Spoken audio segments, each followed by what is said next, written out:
শব্দের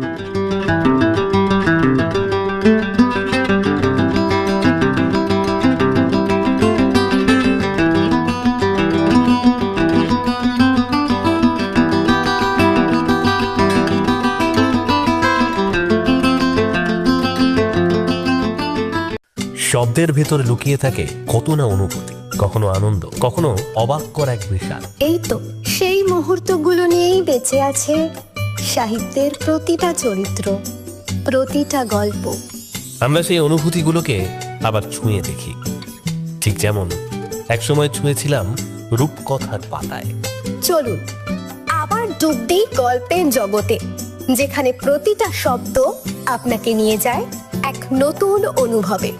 সাহিত্যম, শব্দের ভিতর গল্প আর গল্পের ভেতর জীবন।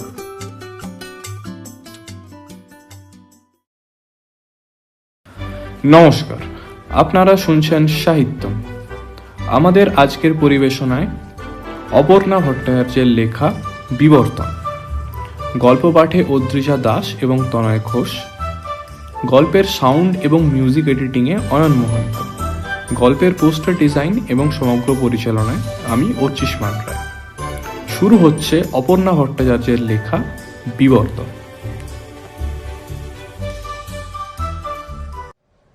এই বিয়ে বিয়ে করে আমার মাথা খারাপ করো না তো। কতবার বলেছি, আজ আবার বলছি, আমি বিয়ে করব না। মা সর্বাণী স্কুলে যাওয়ার জন্য তৈরি হচ্ছেন, আর বাবা রাজীব ব্যাংকের জন্য। প্রতীক্ষা চিৎকার করে বাক্য কটি মা বাবার উদ্দেশ্যে ছুঁড়ে দিয়ে স্কুটিতে স্টার্ট দিল। বাবা লক্ষ্য করেছেন মেয়ের হাতে হেলমেট নেই। সর্বাণী দেখলেন টিফিনের ডাব্বা, জলের বোতল সব ডাইনিং টেবিলে ফেলে রেখে মেয়ে চলে গেছে। দুজনেই দুধদার দৌড়লেন, হেলমেট, টিফিনের ডাব্বা ও জলের বোতল নিয়ে। মেয়ে দেখেও না দেখার ভান করে স্কুটি নিয়ে হুশ করে বেরিয়ে গেল। এবার শুরু হলো স্বামী স্ত্রীর তরজা।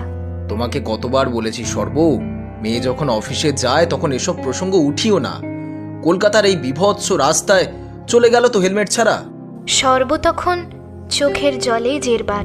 মেয়ের আচরণে নাকি স্বামীর তিরস্কারে অথবা নিজের ব্যর্থতায়, সঠিক কারণ অবশ্য তার নিজেরই বোধগম্য হচ্ছে না। পৃথিবীর বিখ্যাত মাল্টি ন্যাশনাল কোম্পানিতে মার্কেটিংয়ে আছে প্রতীক্ষা। সমগ্র পৃথিবীর যে কোনো প্রান্তে তাকে যখন তখন যেতে হয়। এতদিন মুম্বাইতে ছিল, কিছুদিন হলো মা বাবার কাছে থাকার জন্য সে কলকাতার অফিসে এসেছে। এবার কিন্তু ওর পূর্ববর্তী ধারণাগুলো বেশ কিছুটা নড়ে গেল। জন্ম থেকেই তো এই মা বাবার তত্ত্বাবধানেই ওর বড় হওয়া। মা ইংরেজি মাধ্যম স্কুলের বায়োলজির শিক্ষিকা, আর বাবা স্টেট ব্যাংকের ম্যানেজার। এই দুজনকে এতটা কনজারভেটিভ তো কোনোদিন মনেই হয়নি। প্রতীক্ষার এখন 28। না, ও মোটেও ভার্জিন নয়, আবার একাধিক পুরুষ সঙ্গেও বিশ্বাসী নয়। মুম্বাইতে ওর সম্পর্ক হয়েছে সহায় চোপড়ার সঙ্গে। সহায় ওর বস। সহায়ের অনেক কিছু ভালো লাগলেও বেশ কিছু ব্যাপার প্রতীক্ষার একেবারেই পছন্দ নয়। তাই সহায়কে বিয়ে করে সারা জীবন পাশাপাশি থাকার কথা প্রতীক্ষা ভাবতেই পারে না। 2 বছর ধরে তাই ওরা লিভ ইনে আছে। প্রতীক্ষা অকপটে তার বাবা মাকে কিন্তু সবই বলেছে। এও বলেছে সহায়কে বিয়ে করা যেমন ওর পক্ষে সম্ভব নয়, ঠিক তেমনি সহায়কে ছেড়ে থাকাও ওর পক্ষে সম্ভব নয়। তুই যদি লিভ ইনে আছিস তাহলে বিয়েটা করতে দোষ কোথায়? বাবা প্লিজ বোঝার চেষ্টা করো, লিভ ইন আর বিয়ে এক নয়। বিয়ে মানে আইনে জড়িয়ে পড়া। আমি সহায়ের দোষ ত্রুটি সব জানি। যেদিন ওকে আর সহ্য করতে পারবো না, সেদিন বিয়ে করলে কি হুট করে ওকে ছেড়ে বেরিয়ে আসতে পারবো? লিভ ইনে তো আর সেই সমস্যাটা নেই। কেন বোঝো না তোমরা? নিজের কিউবিকলে বসে ল্যাপটপের দিকে তাকিয়ে থাকলেও সব মেসেজের মর্মার্থ ঠিক অনুধাবন করতে পারছে না প্রতীক্ষা। এখনই শুরু হবে ক্লায়েন্ট মিটিং। তিরিক্ষি মেসেজটাকে গুছিয়ে নিতেই হবে। এই মেজাজ নিয়ে আর যাই হোক, ক্লায়েন্ট মিটিং বা বিজনেস ডিল করা যায় না। একটা ব্ল্যাক কফি খেতে খেতে মনোনিবেশ করলো ল্যাপটপে। হুড়মুড় করে ঢুকছে সহায়ের ক্লায়েন্ট সংক্রান্ত গুরুত্বপূর্ণ মেসেজ। প্রতীক্ষা খুব ভালো করেই জানে কাজের সময় সহায় অন্য কোনো কথা শুনতেই রাজি নয়। চরম ব্যক্তিগত ঘটনা বা দুর্ঘটনার খবরও নয়। এমনি এমনি লোকটা তরতর করে সিওর পদের কাছাকাছি পৌঁছয়নি। আর সম্ভবত 2টো প্রমোশন পরে সহায় চোপড়া পৌঁছে যাবে নিউ জার্সিতে, ওদের প্রধান অফিসে। ওকে দেখে অনেক কিছু শিখেছে প্রতীক্ষা। এও শিখেছে কর্পোরেট ওয়ার্ল্ডের শিখর যারা জয় করতে চায় তারা আগেই আবেগকে হত্যা করে ফেলে। দিনের 24টা ঘন্টাকেই সমর্পণ করে কর্পোরেটের পদতলে। ফোকাস প্রতীক্ষা, ফোকাস। কাজে মন দাও প্রতীক্ষা, বেকার ভাবনায় তলিয়ে গিয়ে কোনো লাভ নেই। সন্ধে 7টা নাগাদ মিটিং শেষ করে ধুমায়িত কফি নিয়ে চেয়ারে গা এলিয়ে দিল প্রতীক্ষা। মাথাটা টিপ টিপ করছে। রাত 2টো অবধি প্রেজেন্টেশন তৈরি করা, রাতে কম ঘুম, আবার সকাল হতেই বাড়িতে অশান্তি। অফিস এসে একটানা ক্লায়েন্ট মিটিং। মুখে ফেনা উঠে যায় লাগাতার কথা বলতে বলতে। দুপুরে 1 টুকরো চিকেন স্যান্ডউইচ, 1 প্লেট বয়েলড সবজি আর ঘন্টায় ঘন্টায় ব্ল্যাক কফি। বাড়ি ফিরে আবার বাবা মার মুখোমুখি হওয়ার কথা ভাবতেই প্রতীক্ষা শিউরে উঠল। ওর মনে হচ্ছে এক্ষুনি ফ্লাইট ধরে মুম্বাই ফিরে যায়। মুখে বড় বড় কথা আর বস্তা পচা ধ্যান ধারণা নিয়ে চলছে বাবা মাদের জেনারেশন। কে শেখায় কি মা স্কুলের বাচ্চাগুলোকে? এসে গেল সহায়ের ফোন। হাই বেবি, কেমন গেল আজকের দিনটা? ধ্যাত, অফিসিয়াল কথা না আর আমার বলতে একটুও ভালো লাগছে না। প্লিজ সহায়, কাল সকালের ফ্লাইটে প্লিজ কলকাতায় চলে এসো। খুব সিরিয়াস একটা আলোচনা রয়েছে। আলোচনা যে খুব সিরিয়াস তা প্রতীক্ষার গলার আওয়াজেই বুঝে গেছে সহায়। কুল কুল বেবি, শুক্রবার রাত্রিটা অন্তত আমাকে ঘুমাতে দাও। একটু ফ্রেশ হয়ে বিকালে চলে আসবো তোমার কাছে। কোনো রকমে প্রতীক্ষাকে শান্ত করে সহায় ফোনটা রেখে দিল। রাত্রি 8টায় সহায় কলকাতা এয়ারপোর্টে। অফিসের গাড়ি এসেছে তাকে নিতে, কিন্তু প্রতীক্ষা আসেনি। মেয়েটা একবার চলে গেলে কিছুতেই ওকে ঠান্ডা করা যায় না। না, এই মেয়ের সঙ্গে আর যাই হোক সংসার করা যায় না। এমন আগ্নেয়গিরির মতো ফুটতে থাকলে তাকে নিয়ে কি 24 ঘন্টা থাকা সম্ভব? মম ড্যাডের সঙ্গে তো 2 দিনেই 36 কা আখড়া হয়ে যাবে। বড্ড চুজি মেয়ে, নিজের যা পছন্দ তা থেকে 1 পাও সরবে না। আর আমি যদি হাসি মুখে মাছের ঝোল ভাত খেতে পারি, তুমি কেন বছরে একদিন সরষোদা শাক, মকাই দি রুটি খেতে পারবে না? উৎসবের দিনে একটু বেশি ঘি হলে কি আসে যায়? খাওয়া নিয়ে এসব বললে চলে? আচ্ছা, আমি যদি 2 পা পিছোতে পারি, তুমি কেন পারবে না? আসলে অ্যাডজাস্টমেন্ট ব্যাপারটা প্রতীক্ষার কিছু একটা গোলমাল আছে। ও বিয়ে না করার সিদ্ধান্তটা সঠিকই নিয়েছে এবং সহায়কে যথেষ্ট সমর্থন করে। 240 নম্বর সুইটের দরজায় কাঠ ছুঁয়ে ভেতরে ঢুকে সহায় বুঝল মহারানী আগেই পৌঁছে গেছেন। তিনি এখন বাথটাবে। ঠিক এই জন্যই প্রতীক্ষাকে ছাড়া যায় না। ও ঠিক জানে সহায়ের কখন কি চাই।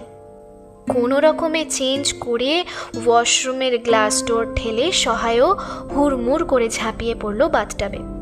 কতক্ষণ শীতল জলে 2টি শরীর একাকার হয়েছিল তা ওরা নিজেরাও জানে না। ব্যালকনির নরম নীলাভ আলোয় হাতে দামি স্কচের গ্লাস নিয়ে ওরা দুজন মুখোমুখি। বলো বেবি, क्या প্রবলেম?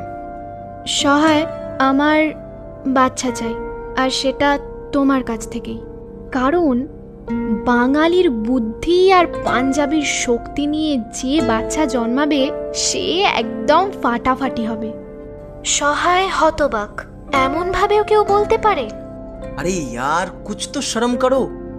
আমার আন্ডারে কাজ করে বলছো কিনা বাঙালির বুদ্ধি? মানে কি? বুদ্ধি ছাড়াই আমি এত দূর এসে গেছি। কিন্তু বেবি, আমার যে এখন বাচ্চা চাই না। সামনের বছর আমি চলে যাচ্ছি নিউ জার্সি, আর আমার পক্ষে তোমাকে বিয়ে করাও সম্ভব নয়। হ্যাঁ, নিকুচি করেছে বিয়ের। আমি কখন বিয়ে করতে চাইলাম? আমি তো শুধু বাচ্চা চাইছি। তোমাকে তো একবারও বলিনি যে আমার বাচ্চার দায়িত্ব নিতে হবে। প্রতীক্ষা, এটা ইন্ডিয়া। আমার তোমার দুজনেরই মা বাবা আছে, আত্মীয় স্বজন আছে। তুমি কখনোই তোমার নিজস্ব ইচ্ছে তাদের উপর চাপিয়ে দিতে পারো না।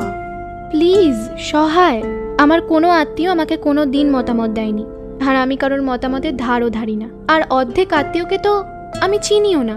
আর রইল পড়ে আমার মা বাবা, তারা আজকের জামানার লোক নয়, অত্যন্ত অর্থোডক্স।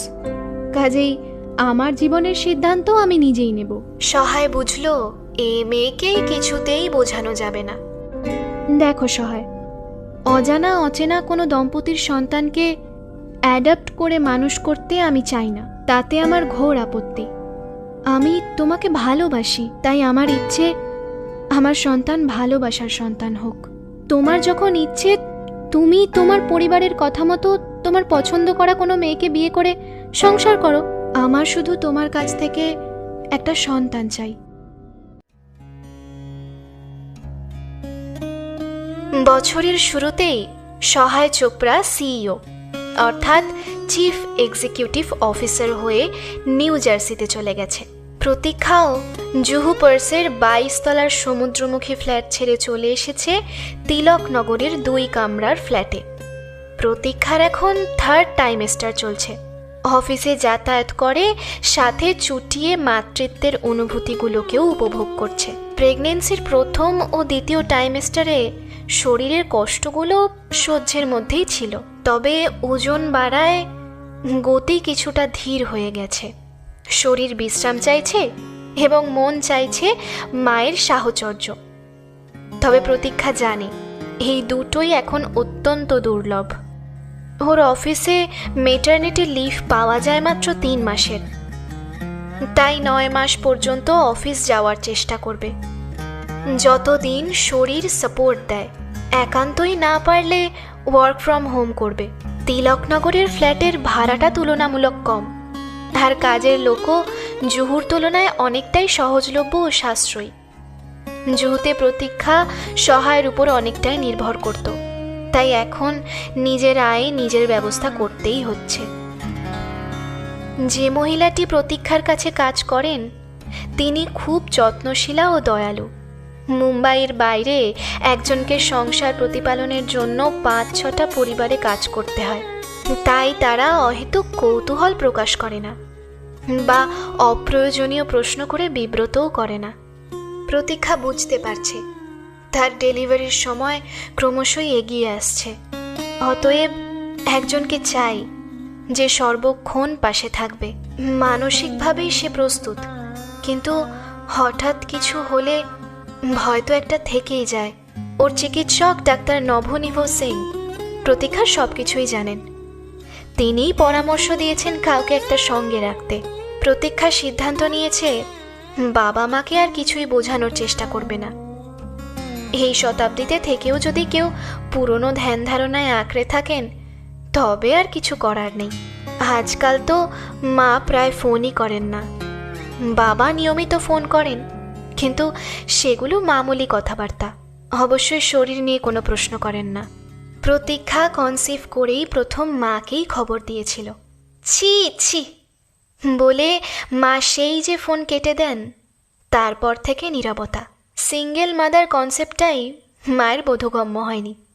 অবশ্য এটা শুধু মায়ের নয়, ভারতবর্ষের অধিকাংশ মানুষের কাছেই বিষয়টি বিশেষ পরিষ্কার নয়। প্রতীক্ষার ভাবতেই অবাক লাগে। আগে মায়ের সঙ্গে গল্প করলেই শুনতে হতো অমুকের মেয়ের সেপারেশন হয়ে গেল, অমুকের মেয়ের ডিভোর্স হয়ে গেল। মুখে আহা উহু করলেও ভিতরে ভিতরে যেন গর্বের অনুভব। আর প্রতীক্ষা যদি বিয়ের বিপক্ষে কিছু বলতো, মা সঙ্গে সঙ্গে বুঝিয়ে দিতেন, দেখ বিয়েটা তো করতেই হবে, তুমি ডিভোর্স করে সারা জীবন চোখের জলে ভাসো, একা বাঁচো, তাতে কোনো সমস্যা নেই, কিন্তু ছাদনা তলায় তোমাকে একবার যেতেই হবে, অনেক টাকা খরচা করতেই হবে, না হলে বাবা মার সব স্বপ্ন চুরমার। এরা যে কোন শতাব্দীতে বাস করছে কে জানে। 128 নম্বর দেশপ্রিয় পার্ক। রাজীবের কাছে হোয়াটসঅ্যাপে মেসেজ আসে, বাবা আমি আমার আকাঙ্ক্ষিত রাজকুমারীর জন্ম দিয়েছি, তোমরা শুধু দূর থেকে ওকে একটু আশীর্বাদ করো। ব্যাংকে কাজ করতে করতেই মেসেজটা পড়ে গেলেন রাজীব। চোখের কোণে জল এলো নিজের অজান্তেই। ভীষণ ইচ্ছে করছিল এক ছুট্টে মুম্বাই চলে যেতে। স্বপ্নে কতবার দেখেছেন এক মাথা ঝুমকো ঝুমকো চুল, ছোট্ট ছোট্ট দুটো মুঠি করা হাত, ফুলের পাপড়ির মতো ঠোঁট, গায়ে স্বর্গীয় গন্ধের ছোট্ট রাজকন্যা। খুব ইচ্ছে করছিল সর্বকে মেসেজটা ফরওয়ার্ড করতে, কিন্তু মন বলল না, থাক। সন্ধ্যায় বাড়ি ফিরে চুপচাপ চায়ের টেবিলে মুখোমুখি ওরা দুজন। সর্ব ভাঙছে একটু একটু করে, ভেঙে পড়ছে। ভাঙুকো, এই ভাঙাটার খুব দরকার। প্রতীক্ষাকে ফোন করলেন রাজীব। এত একা কি করে সামলাবি মা? এতটা তো একাই পারলাম বাবা, পরেরটাও পারবো। তুমি ফোন করলে আমার সাহস আরও বেড়ে গেল। অবশেষে প্রতীক্ষা যেদিন হাসপাতাল থেকে মেয়ে নিয়ে বাড়ি এলো, সেদিন মা বাবা ওর ফ্ল্যাটে এসে থিতু হলেন। প্রতীক্ষার কলিগরা ওকে যথেষ্ট সাহায্য করেছে। ডেলিভারির আগের কয়েকটা দিন এক কলিগ ওর সঙ্গে এসে থেকেওছে এবং হাসপাতালে পৌঁছে দিয়েছে। কাজেই প্রতীক্ষা উপলব্ধি করেছে নিজ শহরের বাইরে থাকলেও রক্তের সম্পর্কের চেয়েও অনেক বেশি জরুরি বন্ধুত্বের সম্পর্ক। মুম্বাইয়ের তিলকনগর। প্রতীক্ষার ছোট্ট ফ্ল্যাট এখন সদাই সরগরম। ফুলের মতো শিশুর হাসি, কান্না, দাপাদাপি তিনটে মানুষকে এখন এক অদ্ভুত বাঁধনে বেঁধে ফেলেছে। কারণ দিদিমা ও দীক্ষার এখন অটুট বন্ধন। রাজীব কলকাতার বাড়ি থেকে ঘুরে এসেছেন, তিনি অবসর নিয়েছেন, কিন্তু সর্ব কলকাতায় ফেরার নামটি মুখে আনেন না। বিকেলে ছিমছাম ছোট্ট ব্যালকনিতে চা নিয়ে বসে অন্যমনস্ক সর্ব নিভু নিভু সূর্যের দিকে অপলক তাকিয়েছিলেন। দীক্ষা ঘুমোচ্ছে। প্রতীক্ষার ফিরতে রাত্রি 8-9 হয়। নীরবতা ভেঙে রাজীব বললেন, কি এত ভাবছো সর্ব? তুমি তো এখন বেজায় সুখী মানুষ, কিন্তু এই যে দুম করে চাকরিটা ছেড়ে দিলে, সত্যি বলতে কিভাবে চাকরিটা ছাড়লে? সঠিক জানি না গো, তবে মনে হলো এই শিশুটার আর কি দোষ বলো? ও তো আমার মেয়েরই সন্তান নাকি? এই পৃথিবীতে যথাযথভাবে বড় হওয়ার ওরও পূর্ণ অধিকার রয়েছে। আর আমি থাকতে ও কি না কাজের লোকের হাতে বড় হবে? তবে প্রতীক্ষা যা করেছে আমি সেটাকেও সমর্থন করতে পারি না, আমি শুধু মেনে নিয়েছি। রাজীব তখন চুপ। উনিও কি শুধুই মেনে নিয়েছেন, নাকি ভিতরে ভিতরে মেয়ের সিদ্ধান্তকে সমর্থন করছেন, তা বোঝা গেল না। এতক্ষণ আপনারা শুনছিলেন অপর্ণা ভট্টাচার্যের লেখা বিবর্তন। গল্পটি যদি আপনাদের ভালো লেগে থাকে এবং আপনি যদি চ্যানেলে নতুন হন, তাহলে চ্যানেলটিকে সাবস্ক্রাইব করতে ভুলবেন না। এরকম আরও নতুন গল্প শোনার জন্য শুনতে থাকুন সাহিত্য। শীঘ্রই দেখা হচ্ছে একটি নতুন গল্প নিয়ে। ততক্ষণ পর্যন্ত tata, bye bye, take care.